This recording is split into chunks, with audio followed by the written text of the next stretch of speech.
Bonjour, j'espère que vous allez bien. Nouvel épisode de Reprendre la mer avec Interentreprise. Vous vous souvenez? Nous allons vous faire aimer la mer. Tout d'abord, l'actu.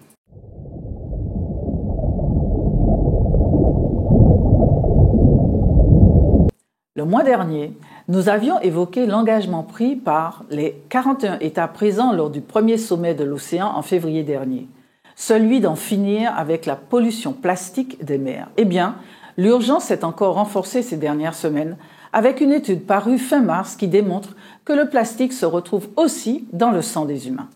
Des chercheurs de l'Université libre d'Amsterdam ont en effet démontré que sur un échantillon de 22 donneurs volontaires anonymes et en bonne santé, le sang de 17 d'entre eux contenait des microplastiques. Principalement du PET, le plastique qui sert à fabriquer des bouteilles qui se retrouvent dans les mousses isolantes, etc. C'est un dérivé du pétrole.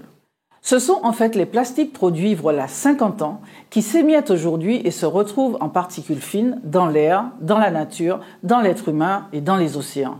Lors du premier sommet de l'océan, dont les représentants des 41 États présents ont reconnu en outre que 9 millions de tonnes de plastique sont déversées chaque année dans les océans, dont 80% proviennent des côtes et des fleuves. Pour enrayer cette pollution massive, ils reconnaissent qu'il faut investir massivement dans les structures d'assainissement et de traitement des déchets sur tous les continents. Dans nos îles aussi, la Martinique comme la Guadeloupe, Saint-Martin et Saint-Barth sont touchés par le sous-investissement dans les infrastructures d'assainissement et de traitement des déchets. Avec les élus, l'État français et l'Europe, ces îles doivent donc prendre leur part à ce plan Marshall contre le plastique dans les océans. Seconde actualité, bonne nouvelle, la propulsion des navires avec le vent progresse. L'association WIN, qui réunit des entreprises spécialisées en propulsion par le vent, vient de sortir un livre blanc. Il présente des données démontrant que ce type de propulsion peut réduire jusqu'à 20% des émissions de gaz à effet de serre des navires déjà en circulation grâce à des réaménagements et de 30% pour les navires en construction. Les voiles peuvent en effet fonctionner seules ou en complément d'une motorisation classique, ce qui leur permet de s'adapter aux contraintes économiques du transport maritime, notamment en termes de vitesse. Ce type de motorisation peut également avoir l'avantage de supprimer la pollution sonore. De son côté, une étude prospective menée par le ministère des Transports du Royaume-Uni estime faisable d'équiper de motorisation par le vent jusqu'à 45% de la flotte mondiale d'ici à 2050. L'Association française des utilisateurs du transport de fret envisage même d'utiliser en priorité la propulsion par le vent dès 2025. L'ADEME, de son côté, par le biais de programmes d'investissement d'avenir, soutient une dizaine de projets à hauteur de 14 millions d'euros. Pour info, 15 premiers navires de charge à voile nouvelle génération voguent déjà sur les flots, par exemple. Pour transporter le lanceur de la fusée Ariane 6 jusqu'en Guyane, la société Zéphyr et Boré a opté pour son navire Canopée, un cargo à propulsion mixte. Il est équipé de 4 ailes articulées et d'un moteur diesel utilisé pour les manœuvres. Il atteint une vitesse jusqu'à 17 nœuds. En clair, pour réduire l'impact du transport maritime sur le climat, il faudra que les constructeurs et les compagnies acceptent de nouveaux compromis de productivité, à savoir réduire la vitesse ou le poids des navires. Dernière actu, le comité de pilotage du plan Grand Fonds Marin a été installé fin février. Il dispose d'un budget de 300 millions d'euros. Ce comité regroupe les représentants des ministères des Affaires étrangères, de la mer, de la recherche, de l'industrie, des armées, de la transition écologique, des Outre-mer et des opérateurs spécialisés dans le milieu marin comme l'Ifremer ainsi que le service hydrographique et océanographique de la marine. Ce comité va piloter le lancement de grandes missions d'exploration des fonds marins, Outre-mer compris. Avec cette instance, la France veut maîtriser ses fonds marins afin d'assurer sa souveraineté sur ces territoires immergés. Et maintenant, notre invité.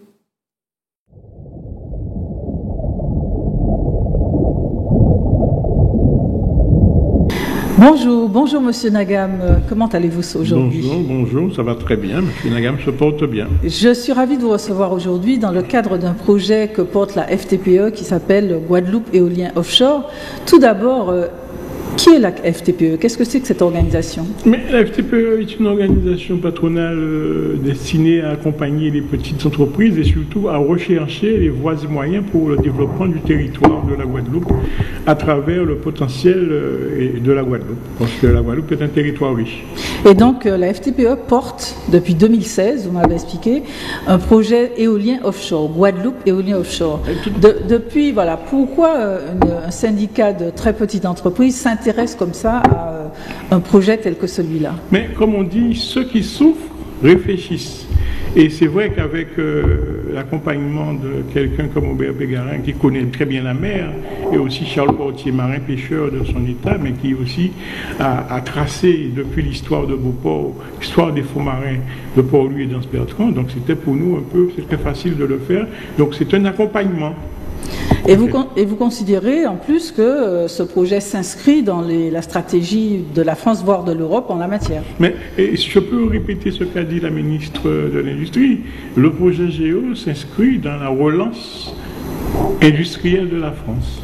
Donc c'est pour vous dire que nous y croyons, nous y avons cru et nous y croyons plus que jamais. Parce que l'essentiel aujourd'hui, où on a bien compris qu'il est utile pour nous de trouver un moteur de croissance pour nos territoires, de manière à recréer l'emploi et relancer l'activité économique de nos territoires. Alors détaillez-nous un peu ce projet Guadeloupe éolien offshore. Mais Guadeloupe éolien offshore, c'est simplement un projet de qualité industrielle pour l'exportation d'énergie, pour permettre effectivement que nous ayons une chaîne de valeur et que nous retrouvions à travers le potentiel énergétique de la Guadeloupe un moteur de croissance qui permettrait effectivement de redonner, de rebooster, de redonner l'emploi et de redonner de la croissance. C'est-à-dire que de permettre à la Guadeloupe de retrouver un chemin comme à l'époque, dans les années 60, de la canne à sucre. Mais où pensez-vous l'installer? Eh bien, au large d'Anse-Bertrand, à 30 km. Déjà, première chose, la Guadeloupe possède une zone économique exclusive. Exactement, de 86 000 km², donc au large d'Anse-Bertrand, sans gêner le chemin des bateaux et des navires porte-conteneurs, nous installons effectivement un parc éolien important qu'on appelle les éoliens flottants, les éoliens, les parabalastes comme on les appelle techniquement, et le plateforme offshore se trouvera, bien entendu, à Port-Louis, dans une zone de mer calme, plate, où nous n'ayons pas effectivement de difficultés maritimes. Alors, combien d'éoliennes vont être installées dans le cadre de ce parc? Donc, un parc éolien va en général de 50 à 1000. En général, comme celui qui va être installé en Chili, comme celui qui va être installé au nord de l'Allemagne. Aujourd'hui, nous voulons effectivement de cette technologie porteur, parce qu'il faut savoir que l'Europe aujourd'hui prévoit dans l'énergie verte un programme de 100 milliards de dollars. Et quelle serait sa puissance? Là, on 30 gigawattheures de production. On trouve que c'est exagéré. Mais aujourd'hui, justement, les projets du Chili et de l'Allemagne sortent effectivement à 30 gigawattheures. Qui vous a aidé à porter un tel projet? Parce qu'il est extraordinaire. La chance que nous avons eue, effectivement, c'est d'avoir rencontré ceux qui ont construit la France quand ils étaient aux affaires, et leur technicité, leur connaissance de la mer. Je rappelle que nous avons des personnes qui ont dirigé la puissance maritime de la France à Toulon. Nous avons aussi des techniciens ENARC à la retraite qui ont dirigé les affaires de la France, des partis d'énergie qui sont aujourd'hui contrôleurs honoraires des finances de la République à Bercy. Donc c'est pour vous dire qu'on a des pointures. On peut les citer, oui. Bernard Dujardin, qui est gérant de Century Fly, qui est effectivement un ancien de l'administration de l'Intérieur. Et M. Francis Fay, qui a dirigé Air Liquide et qui a été aussi maritime à Toulon. Et qui a aujourd'hui une société de conseil, FF Conseil. FF Conseil, voilà. Et donc, à quel point vous en êtes aujourd'hui? Aujourd'hui, nous en sommes à la préparation du cahier des charges de l'étude de faisabilité. Et donc, nous accompagnons effectivement la collectivité régionale, parce qu'il faut savoir que le projet Géo, c'est un projet qui doit être porté par la collectivité régionale, même si nous l'avons initié.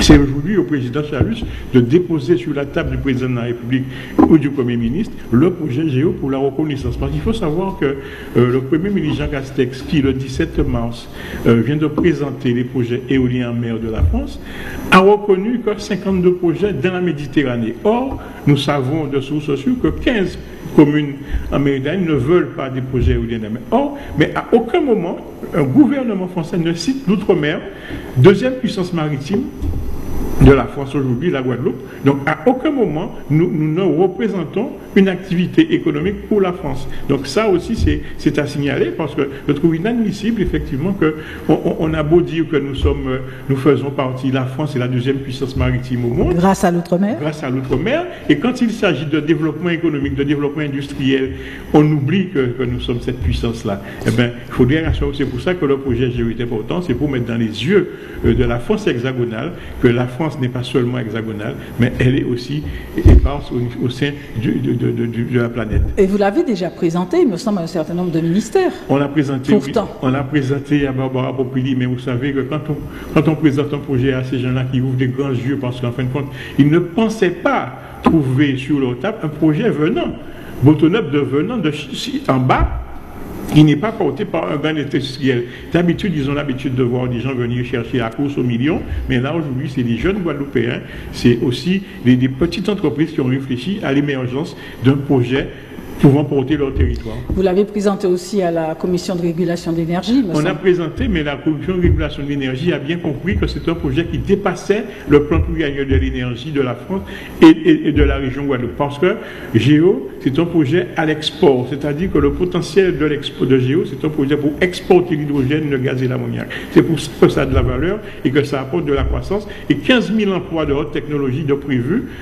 directs, sans compter les sous-traitants de fabrication de pièces, parce que nous allons développer sur le territoire la scierie, la sidérurgie et tous les métiers de l'acier chez nous directement. Donc c'est pour vous dire qu'aujourd'hui, on a intérêt, que ce soit dans le cadre de la formation, que ce soit dans le cadre de développement, on a beaucoup intérêt à faire ce projet-là. Et pourtant, il y a un conseil de bassin Antilles, hein, le CN, Conseil maritime ultramarin de bassin Antilles, qui a présenté un document stratégique. Et dans ce document stratégique, donc ce conseil concerne la Martinique, la Guadeloupe, Saint-Martin, Saint-Barthélemy. Ils ont présenté un bilan stratégique et dans ce bilan, il y a bien de l'éolien. Absolument. Mais ce qu'il voudrait dire, c'est que, bon, vulgairement appelé CEMUBA, qui est installé en Martinique, qui est dirigé d'ailleurs par le préfet de la Martinique. Les deux. Oui, mais c'est une codirection. Une codirection. Donc, ça qui voudrait dire qu'aujourd'hui, ils étaient peut-être étonnés parce que c'est pour la première fois parce qu'ils se réunissent une fois par année dans un appel à projet. C'est la première fois qu'ils reçoivent un projet dans le. Et est-ce que vous l'avez présenté? On l'a présenté à CEMUBA. On a présenté, on ne va pas citer de nom, mais ils ont tous reçu. Le directeur de la mer en Guadeloupe qui devait nous recevoir parce que, mais malheureusement, avec le Covid, c'est l'excuse qu'on peut proposer. Mais aujourd'hui, tout le monde est au courant de ce projet. Il y a d'ailleurs notre projet porté par Accio Antilles, également un projet éolien. C'est une entreprise française spécialisée dans le photovoltaïque, le solaire. Accio a fait une étude, malheureusement, ils ont fait l'étude de leur fenêtre à Montparnasse et parce qu'ils voulaient passer de l'éolien entre Marie-Galante et Cap-Esther. Et quelle sera la suite? Mais la suite aujourd'hui, c'est que nous devons établir ce cahier des charges, répondre d'ailleurs à l'appel à projet de la Banque des Territoires aussi, et permettre à la région Guadeloupe effectivement de bénéficier des fonds nécessaires pour cette étude de faisabilité. Donc le cahier des charges que nous avons déjà commencé à établir pour le compte de la collectivité régionale, pour qu'on puisse effectivement rendre, qui va à ce moment-là intéresser dans un appel d'offres, les grands énergéticiens comme Technip, Engie, Total, etc., et les Turcs aussi qui s'y intéressent à Géo, les Canadiens aussi bien sûr.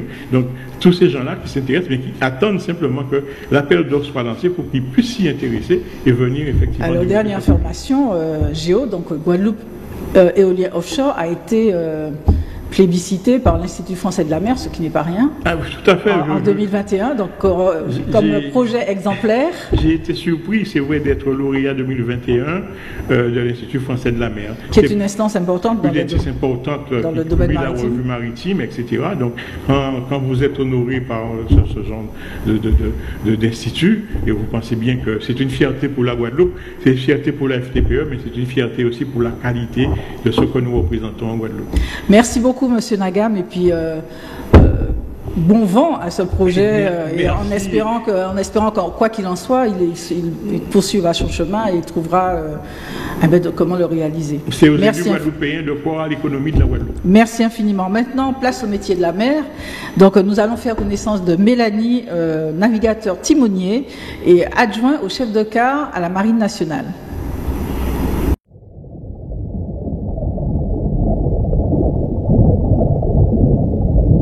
Je suis le maître Mélanie et j'ai 32 ans cette année. Mon poste actuellement sur le Dumont d'Urville, je suis adjoint au chef de quart. C'est un métier qui consiste à naviguer sur l'eau forcément et à préparer tout ce qui est navigation, à préparer les missions, mais aussi pour la sécurité nautique du bateau. À savoir que pour être adjoint chef de quart, il est nécessaire d'avoir un certain nombre de qualifications du type permis côtier ou le permis hauturier. En tant qu'adjoint de quart, on assiste le commandant, mais on assiste aussi le chef de quart. Le chef de quart, lui, c'est les yeux du commandant à la mer. Il y a un système de quart en passerelle. Ça consiste à ce que il y a 4 personnes en gros dans la passerelle et se divisent la journée en 4. Donc le bâtiment, il navigue H24 de minuit à minuit le lendemain, non-stop comme ça, ce qui fait on peut faire des missions pendant 3 mois, pendant 2 semaines, pendant 5 mois.